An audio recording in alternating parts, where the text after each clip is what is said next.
I'm Steve Mignotti here in Munson, Massachusetts at P&F Auto Parts for the 1967 Triumph Spitfire Mark III.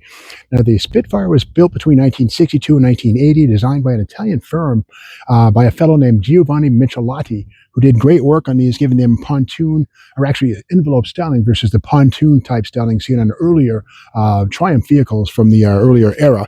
And again, a great example of, I guess, Italian styling on a British car. Not the first or last time that's been done. And something kind of cool about these is they have tilt front ends right here, not fiberglass. That's all steel. Kind of cool to see that the stampings on these are inner and outer pinch welded here, right there.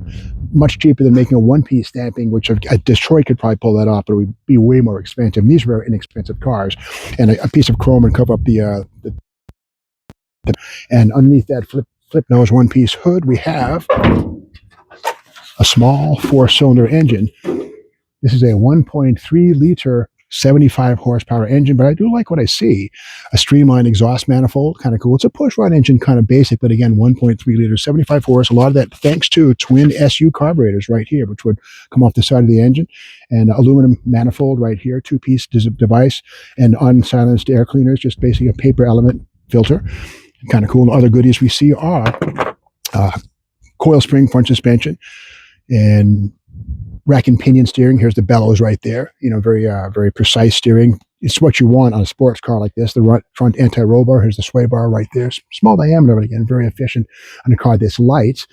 And again, these are unit construction, not body on frame, so prone to rust, but this one here seems to have survived pretty well the ravages of time. Electric wipers, not vacuum. Kind of nice little touch right there, but again, kind of cool. We see right here, it's a cable that runs to the wiper. It's a little motor here under the firewall, under the cowl. This is a cable drive right here that's turned by the electric motor that then actuates the wipers, and kind of a cool design. You know, very space efficient. Small, low profile radiator right there. Of course, you know, water cooled, push rod 4. You know, nice little piece. And optional right here, a steel hardtop, as it were. These are removable. You can leave this in the garage or keep it on if you're expecting rain. And inside a 4-speed manual transmission. A neat thing, these are also sold with left-hand and right-hand drive. So as a result, to make the instrument panel and the instruments themselves be universal, the binnacle is in the middle of the dash right there, so left or right-hand steering columns would be easily adapted to the same instrument panel. Kind of cool, you know, making one part do two jobs if you can. Nice bucket seats, British bucket seats, very lightweight. These are popular with builders of hot rods and even drag cars. People seek these things out because they might weigh maybe 30 pounds, if that. They're very light. You can swap them into a 55 Chevy Gas or whatever you want to use them in. And then coming around to the back, these have independent rear suspension at the rear. Kind of cool. Yeah, right there, you can see the camber change right there, thanks to the independent rear suspension. Got, I think, a leaf spring, a transverse leaf spring in there, but again, independent rear end, not a beam, not a set of leaf springs, so kind of advanced for its time.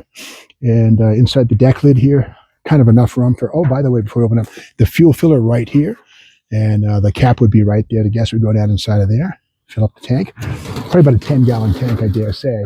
And there were 315,000 of these built between 1962 and 1980, and 45% of them came here to the United States. You can kind of see extra little pieces here, the multi-piece body design here, the inner and outer quarter panels with a pinch weld right here. Be a piece of chroma bead right there that would sort of hide the seam. But again, you know, efficient and inexpensive to make parts out of several pieces, then weld them together or pinch them together, as we see here. Original red paint, kind of nice. And to keep the thin stamping here kind of rigid, this is the inner structure here. It's a stiffening element right there that keeps the trunk panel from wobbling too much. Without that in place, you can see that it's almost made out of paper, but again, it's very light. That's the whole point, is, you know, adding lightness. These cars are built to a price and to a purpose. And again, independent rear suspension on these, a nice bonus, a nice plus, whereas I think many other British sports cars at this time still had a live axle, parallel leaf springs at the back. So these would handle better than something like that. And you could put a V8 in one of these if you wanted. The only downside is that you know, a Chevy V8 would be a very heavy thing to add to this.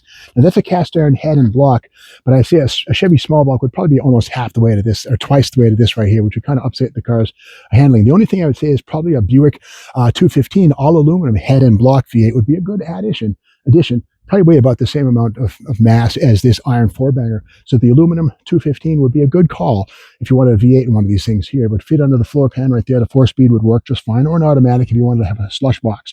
But again, the aluminum 215 would have the double the power and probably a similar weight to this right here. So that's the only V8 that I think I'd put into one of these things and still have something that worked pretty well.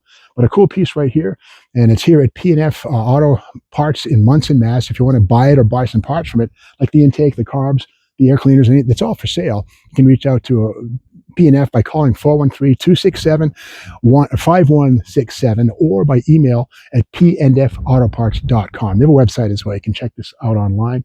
And thanks for watching this video. If you like the video, be sure to subscribe to the Steve Maggs YouTube channel. We'll see you tomorrow for another Junkyard Crawl.